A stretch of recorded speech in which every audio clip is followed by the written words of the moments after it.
So March 29th, 2010, leaving work, coming from the Redlands, driving back north, coming down this street right here. It's 300 and something street, 328th Street. I get to an intersection across the street from the high school, Homestead High School, and I'm going through the intersection because I don't have a stoplight, and I see coming in the opposite direction of me a car that's not slowing down. Right, so I figured the car must be going straight, so I continue to go straight, doing the same speed I was doing, maybe 40 miles per hour. And so the car starts to slow like it's gonna turn. So I think to myself again, that's fine because there's a stop sign. But the car only slowed enough to turn and never stopped. So I saw the car about to make impact with my car. It hit the driver's side of my vehicle as I went through the intersection and pushed me to the other side of the intersection into oncoming traffic. Right? So I'm coming that direction, coming this way, and she's coming from that direction, coming this way. And as you can see, there's a roundabout and there's a stop sign right there. So if you see, I'm crossing this intersection right here. She comes out of this turn doing the same speed she was doing when she slowed to make the turn. She never stopped coming this way. Alright? So she hits the front of my car. I slide into that second lane of traffic where that BMW is at right now. And then it's rider trauma from there. Luckily, because I was going only 30 or 40 miles per hour, wasn't high speed, the car didn't flip, but I was ejected from the driver's seat because I was not wearing my seatbelt and made impact with a second car, which brought the car to a stop.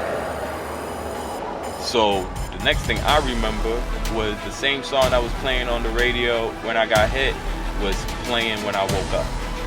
So I couldn't have been down for too long. And the next thing I remember after that was a lady near the passenger side of the car screaming, "Oh my God, oh my God." After that, I remember the helicopter trip. I remember repeating my wife's phone number to the paramedics when they asked me, is there somebody who can call? I remember repeating in my mind my children's name, my wife's name, my parents' name, and my sister's name. This is a way to test my memory to make sure that I didn't have any brain damage. And while I'm doing that, I'm touching my head like this, and I start feeling, it don't feel like the outside of my head, it feels like the inside of my head. So I start thinking to myself, is that brains that I'm touching? I could feel like there was impact to my head.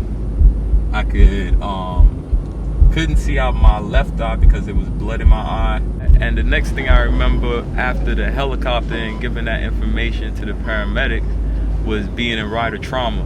What I remember from rider trauma is them cutting off my scrubs. I had just come off a shift from work. They asked me a series of other questions, any other health problems, and so on and so forth. The next thing I remember after that was my wife and my mother in rider trauma. They were telling me, they were reporting to me that they had heard from the ER nurse and the trauma staff that my creatinine was out of whack. Creatinine is a blood test that lets you know how your kidneys is doing. So they had already sutured up the laceration. There was no brain damage. There was no skull fracture. Everybody's happy about that. There were no fractures of any kind. No wrists, no ribs, no leg, no ankle. Right, so everything was intact. So the concern shifted from the car accident to my blood work. And the concern about my kidneys started there. They discharged me from rider trauma maybe 4 days after. Since the accident happened on March 29th and my birthday is April 5th. So maybe the day before my birthday, I was released. But that was just the start of really all of what would become chronic kidney disease and dealing with that for the next 4 or 5 years. Soon after that, I went into what's called emergency dialysis.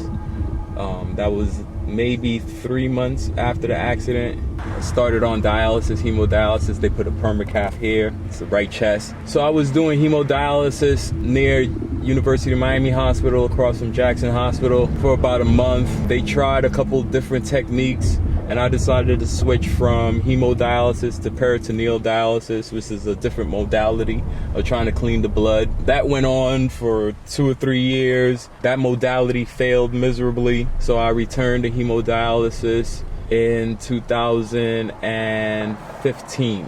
Hemodialysis, that's blood dialysis, where you sit in a chair for 4 hours being attended to by a dialysis tech and a nurse. And you do this in my case, every Monday, Wednesday, and Friday, or every Tuesday, Thursday, and Saturday, depending on your schedule.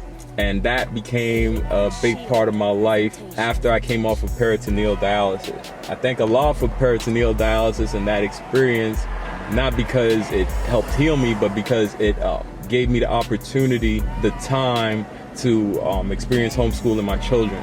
So because I didn't have to spend 4 hours a day, Monday, Wednesday, and Friday, during peritoneal dialysis, I was able to teach at my children's homeschool group. I taught science, children age range 6 to 16. That was a blessing for me. That was a real blessing and a gift. So I thank Allah for that. So getting back into hemodialysis in about 2015, finally I got with the right team. I got with a dialysis tech named Emil Castillo. Still very close friends to this day.